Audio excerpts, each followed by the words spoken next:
This is Philosophy versus Improv, where two sages try to teach each other a thing or two, and maybe you, the audience, get something out of it as well.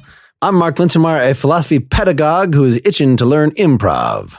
And I'm Bill Arnett, an improv practitioner, excited to learn about philosophy. Each of us has come with a lesson in mind to convey to the other. We're not just going to say what that lesson is up front. We're not going to take turns. When the lesson is done, our JudgeBot 3000 will tell you what we learned. No, the JudgeBot is not going to tell you what we learned. We're going to tell you what we learned. The JudgeBot will decide which lesson produced the most profound effect. I had thought about the upgrade of just having the JudgeBot do the entire podcast and tell what we learned, but it's still in beta. I'm not really comfortable deploying that. Sure. Well, perhaps that will be the future, is just programming lessons into a computer and having it come up with the best way to convey that lesson.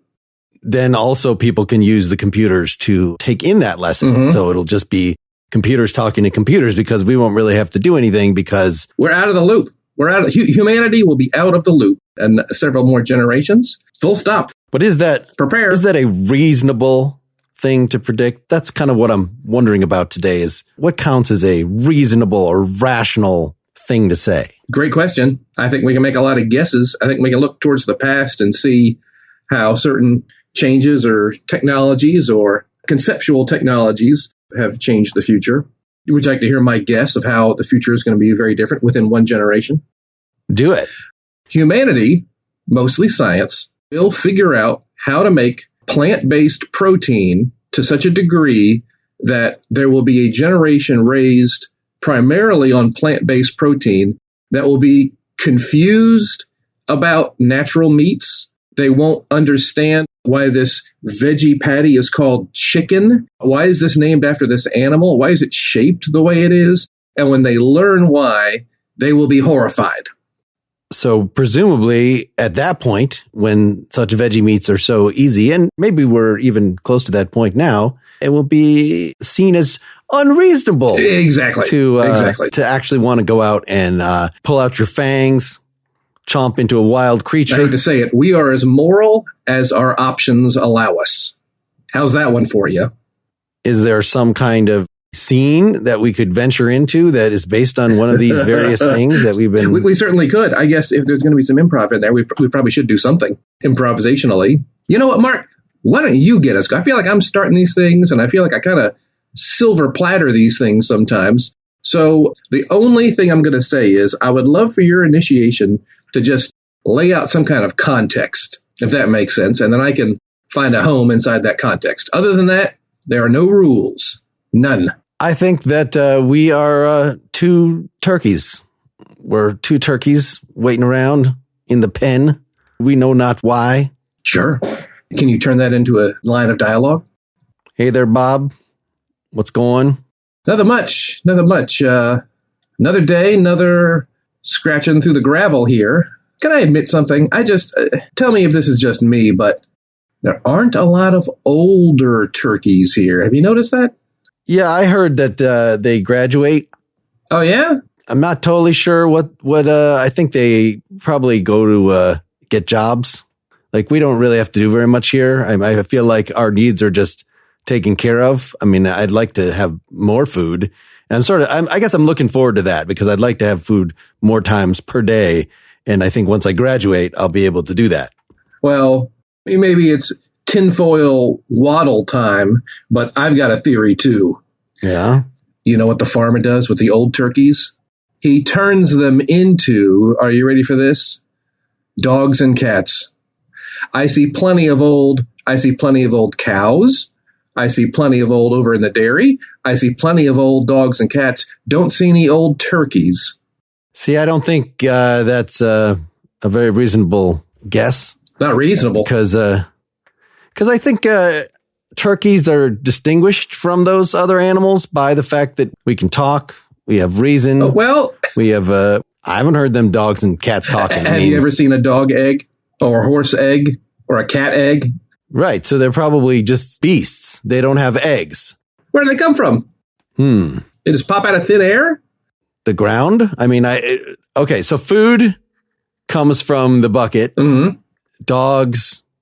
Is there a dog bucket? I guess I haven't seen a dog bucket either. I haven't either. I haven't seen a dog bucket. I haven't seen a cat. Here's what I know. I've seen old cows at the dairy. I've never seen a cow egg. Boom. The dog comes from the house. I've definitely seen the dog come from the house. That's where the machinery is that does the genetic switcheroo, Isle of Dr. Moreau style, to turn us turkeys into other animals. See, when the farmer showed us that film, I thought that was a bit far-fetched. Well, I'll tell you what, I thought it was more reasonable than when he showed us Logan's Run, and that when we get old, we all die. Yeah, that doesn't make any sense. I mean, well, look, I mean, we all know about the pecking order and how Frank was getting out of line last week and literally how he pecked his eyes at. The pecking order. Yeah. Yeah. I mean, he was behind and then he kind of pushed in front of me to get some food. And so I pecked his eyes out and he was, dead. And that was an assertion of dominance. It was definitely called for. Completely in line with everything that our society and culture deems good and valid and necessary. Right. That was a reasonable approach to the conflict. I guess what was the point? There is a thing that is death, but I think that we only have the power to do it. I've never seen any death that is not in the context of an aggressive pecking resulting in a corpse. Sure. I mean, look, when the farmer showed us Soylent Green, I thought that was a horror movie. Could you imagine if people or turkeys ate turkeys? I mean, it's horrendous when they died. I guess if you're pecking a body, an eye, I mean, you're going to taste some of it. That's just natural.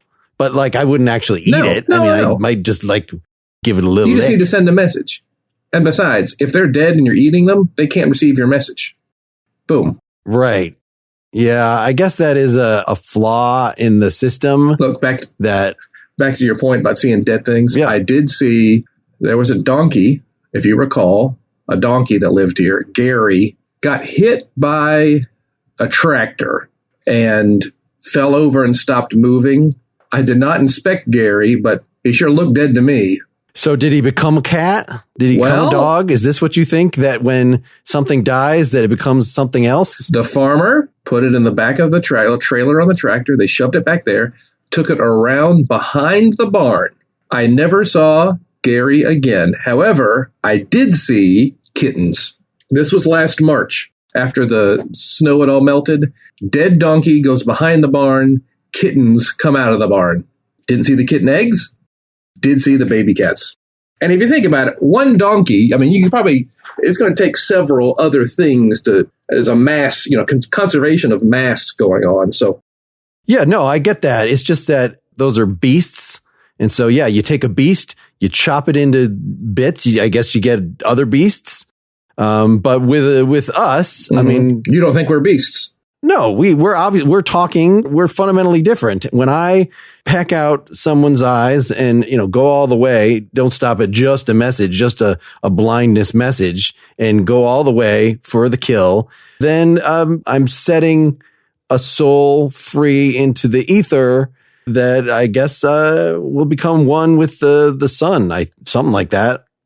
Well, call me a turkey atheist or something, but I think we're animals. I think we're all animals. Us, the farmer, the donkey, the cats, we're all animals. I'm just not sure that it's really your place to say that. Hey, agree to disagree. Maybe we got to check the order. Because I don't think there's just agreeing to disagree. I mean, a lot of the getting in line, of course, getting in ahead of me for the food, that's pretty goddamn bad. But that is. Saying that we're animals, saying that we're like cats and dogs. Look at your arms. It's in that direction. Look at your arms. Do they look kind of like birds' wings? They kind of do. Turkey arms look like bird wings. Now, we see those birds flying around, the dumb birds flying around. I believe we evolved from birds, but lost the ability to fly because it is a waste of energy, and yet still have these semi-vestigial wings. Those are our arms. Can you believe it? This is just nuts. So, wait, did the kitten evolve from the pony? Is that what you were saying? Is that what is this evolution you're talking about? This Dr. Moreau machine humans love their machines. Let's just be honest. They love their machines. Yeah. I mean, I love the TV, actually. Yeah. It is Awesome. really cool It's that we get to see so many movies. That Forrest Gump. I mean, more turkeys. More turkeys there should be. Really. I wish there was more turkey representation on television. I'm not going to lie. There seems to be. It's just right around the fall, I see more turkeys, but that's it.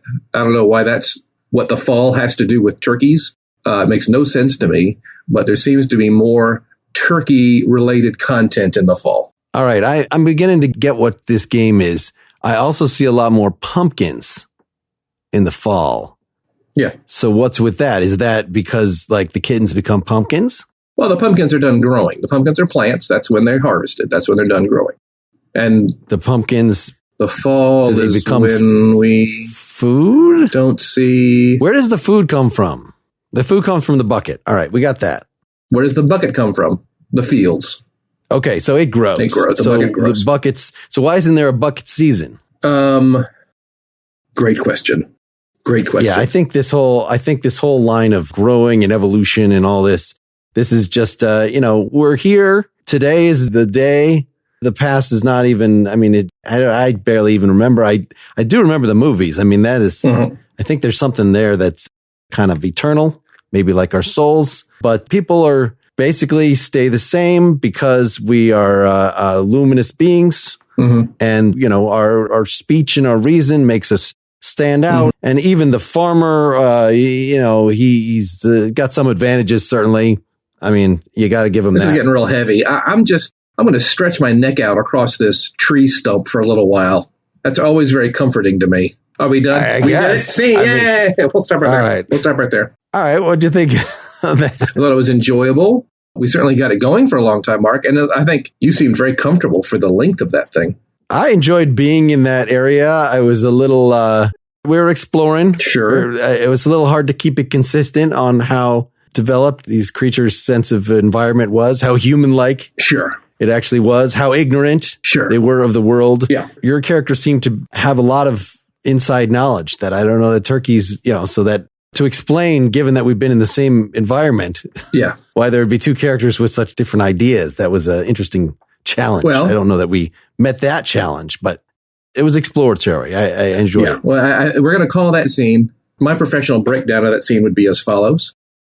A, it was a general agreement scene. By that, I mean the characters generally agreed. They both wanted to be there. They both wanted to be having that conversation. Does that make sense? Sure. And if there was any confrontation or difference of opinion, no one wanted to leave. It was not awkward. They wanted to stay there and figure that out. So we're going to call that a general agreement scene. My second evaluation would be this. It was a game scene. And by that, I mean you and I, while we're certainly being turkeys, are doing something else in our minds. And that is think up ways. How does turkey life map over human life? And what are some philosophies in the human world that we can jam into turkey world? And even though we're having this conversation as turkeys, a piece of our brain is playing that game and trying to get those ideas turned into workable dialogue. That's the fingerprint of this. That's how I would fingerprint that scene. Yeah. The general agreement game scene. I know we've talked about contexts and systems and agreeableness within the system. You certainly could use the term reasonableness in that sense, right? You're being unreasonable. You've come into my deli asking for a tennis racket. Yeah. That's not reasonable. Correct. You should know we don't sell tennis rackets here. And once I tell you that we don't sell tennis rackets here, you should not insist that we sell tennis rackets here and that some sort of prank has been pulled. Indeed. But I got to think that drives deeper, that there is something, there's nothing more to reason than just the context and the custom of that context? Well, again, unreasonable is relative to reasonable. And on the flip side of that, my unreasonability to your deli example, asking for a tennis racket, is directly related to your willingness to say that's unreasonable. And if you don't push back a little bit on that, well, then I guess it is reasonable. And those kind of things can actually confuse the audience a little bit at times. When you are allowed to behave like people don't in the real world don't behave, but they're going to need an explanation or they're going to need some time to get used to that. When I'm teaching, when I'm doing this, I always try to foster in students a strong sense of this is real, this is absurd. And absurd in the most general sense of the word, simply meaning not real. And when people have a good sense of absurdity and reality, and they can dive into those characters and have fun with it.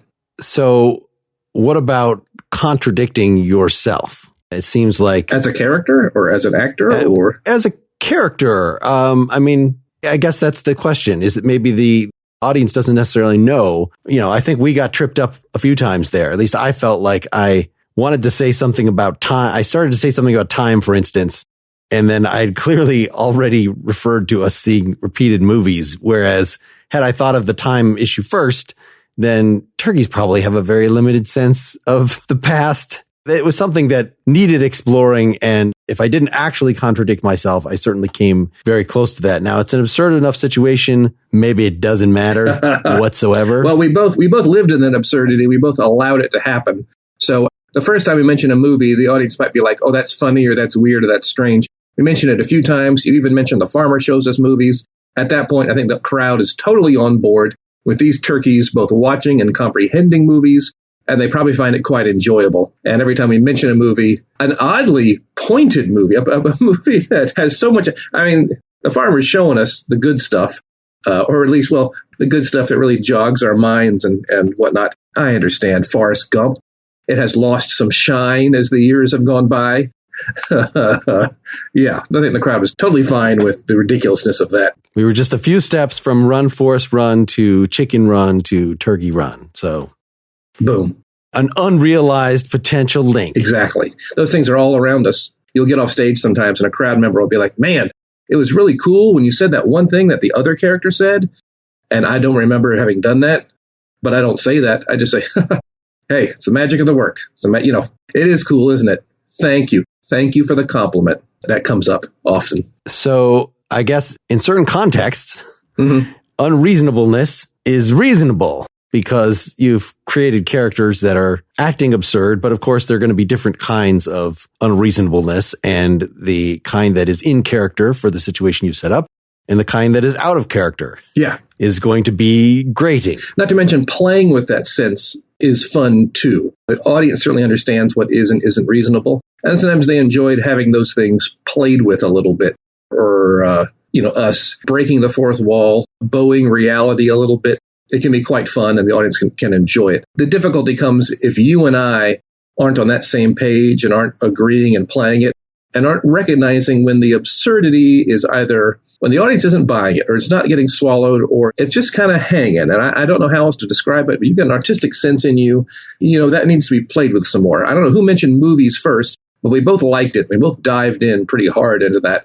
I thought that went a million zillion miles to building the world where these turkeys get shown movies that have a lot to say about their station in life. I think we need another scene. I think we need... Sure. All right. So let's do a tutoring session. Sure. Where you are my student and I am your you got it. What age do you want to be? You can pick your own age. 14. All right, Billy.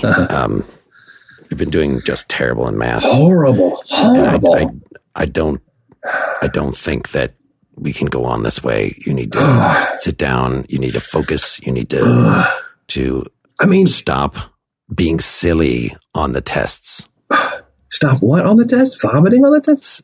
Stop being silly on the test. These triangles are so stupid. What do we need triangles for? I mean, what? Am I going to be a triangleologist?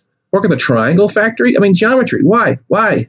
See, that speech that you just gave there, I didn't think that was funny when you put that on the test. Here is your test. You said exactly that thing. I've been preparing it. Do you understand the point of, first of all, do you understand the point of mathematics? To add numbers together and subtract numbers together. Can you think of a reason why you would, in your future endeavors, counting my money, need to add? Counting my money. Exactly. You won't know if someone has come and stolen your money if you don't know how to count your money. Well, people don't pay me in triangles and parallelograms. I mean, why? There are numerous applications in actual jobs that you might have to geometric thinking. But what's more, it teaches you basic, logical, clear thinking, a skill that can be applied across the board. It could be applied to your personal life. Yawn. I know how to think. Okay. I know how to think. All right. Here's what I think. You know what I think? I think you should probably get a better car, okay, than that crappy Ford Taurus that hadn't been in production for 8 years, okay? That's a little logic. How about that logic? How about that logic for you? I'm going to teach you a word. It's 2 words. It's a phrase called ad hominem. So you attacking my ad hominem. Hominem. Okay. What am I adding? Hom is for the person. Sure. It means you're attacking the person. Sure. You're saying because my possessions, my fashion sense, you wrote these things about my tie on your test. I thought that was a little uncalled for. Yeah. None of that. Your ties are undermines lame. Your ties are lame. What I am actually trying to demonstrate to you, and your failure to understand that attacking a person is different than attacking an idea is one of the many reasons why you failed this test. 2 things. A, I'm glad you understand what I'm trying to do. I am trying to attack you, the person, okay? And clearly you understand. That's great. Here's question number 2. What am I adding that to? What's getting added? Ad hominem, adding it to what? What are we adding to this thing? Now you're committing a fallacy of equivocation. The ad is just to, ad hominem, to the man. Whereas adding, ADD, completely different word. When you equivocate, you make a mistake. Okay, what you commit am I a logical adding fallacy. to the man? You're adding frustration. You're adding disrespect. You're adding quite a bit of, why did you have to say this stuff about my toes? You can't even see my toes. Well, bro, A, you wear Tevas sometimes. B, my parents quit wearing Tevas in the 90s. All right. There ain't no beach around here. All right. These Tevas are classic. They are from the 90s. I've had them since the 90s.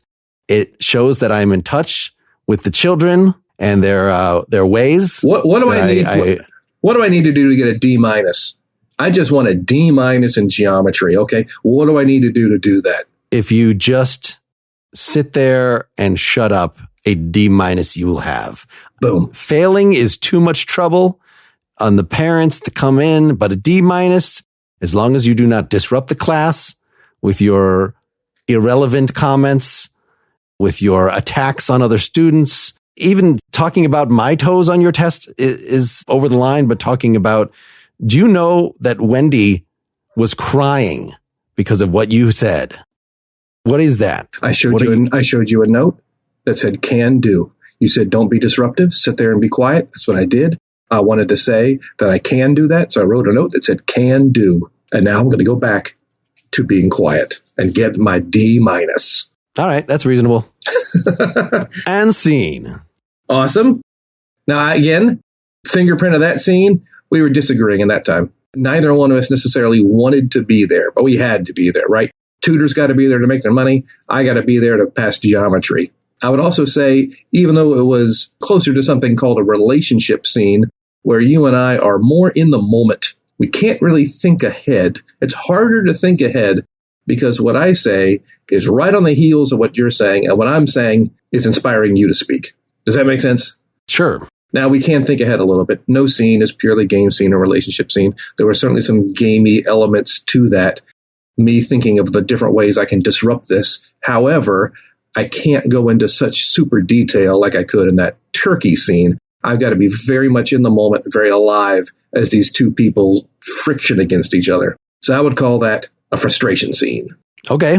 That's its fingerprint. Let's try to recap. Mm-hmm. So I got you started. Well, real fast. What did you think about the scene? All I did was fingerprint it. I enjoyed it. Enjoyed it quite a bit. I was a little confused when you showed me a piece of paper as to whether you were, since the audience can't see the piece of paper, as to whether you actually were being the character showing me a piece of paper or whether you as Bill were trying to convey something to me. So I never break character. I never break character.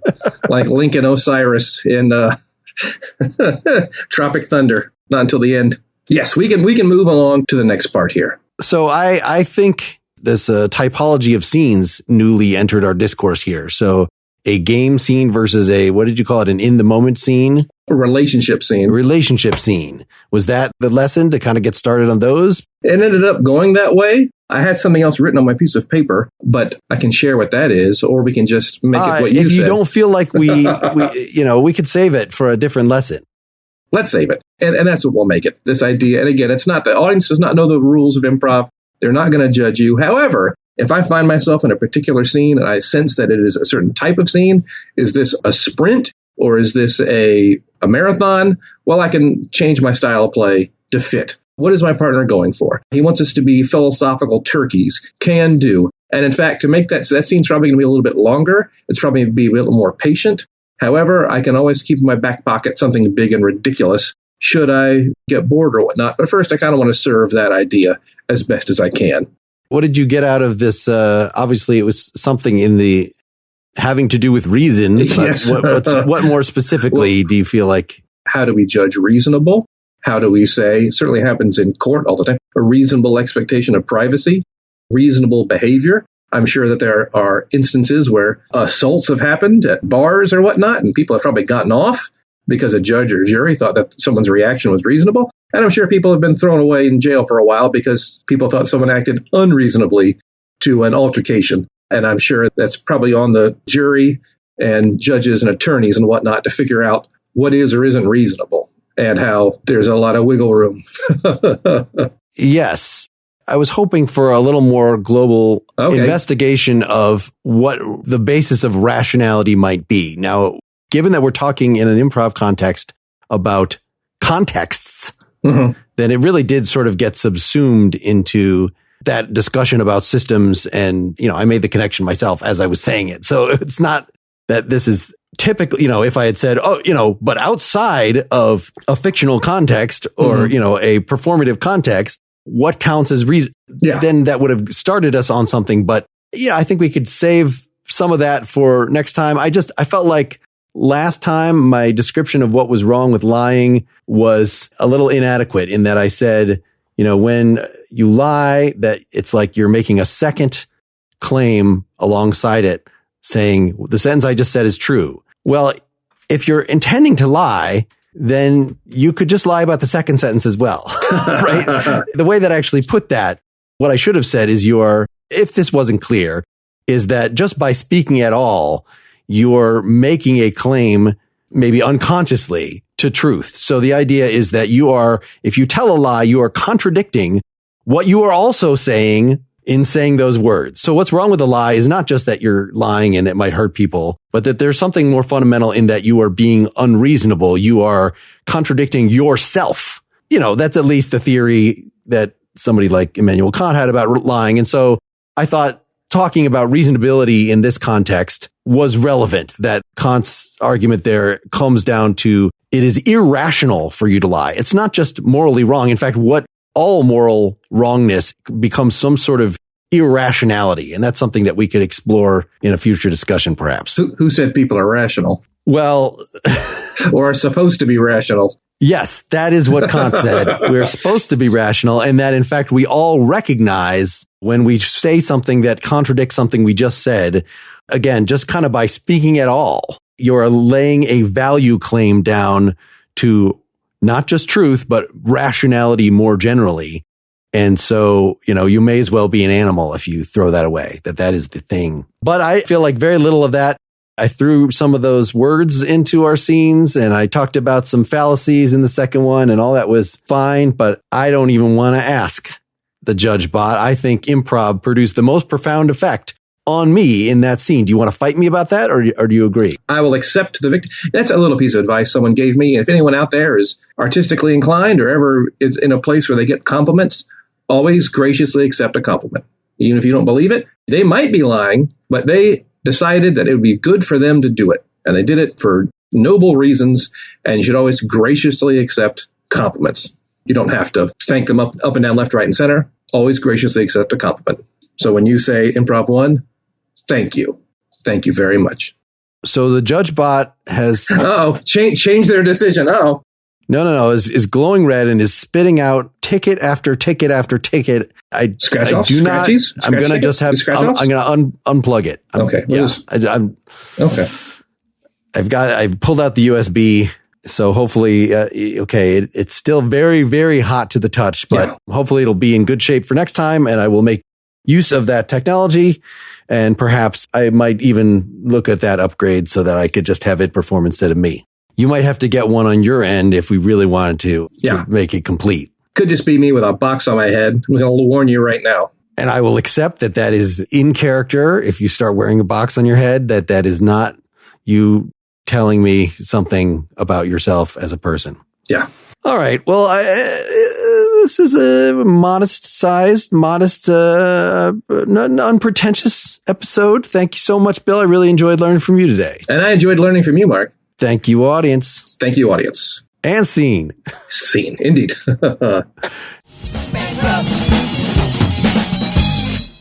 There's more to be heard, folks. After every episode, Bill and I keep talking in what we call our post-game segment to reflect on the episode, think about the future. There are a couple options for getting this, and you can find out about them at philosophyimprov.com/support. I should sell my soul. Bankrupt. Bankrupt. Bankrupt.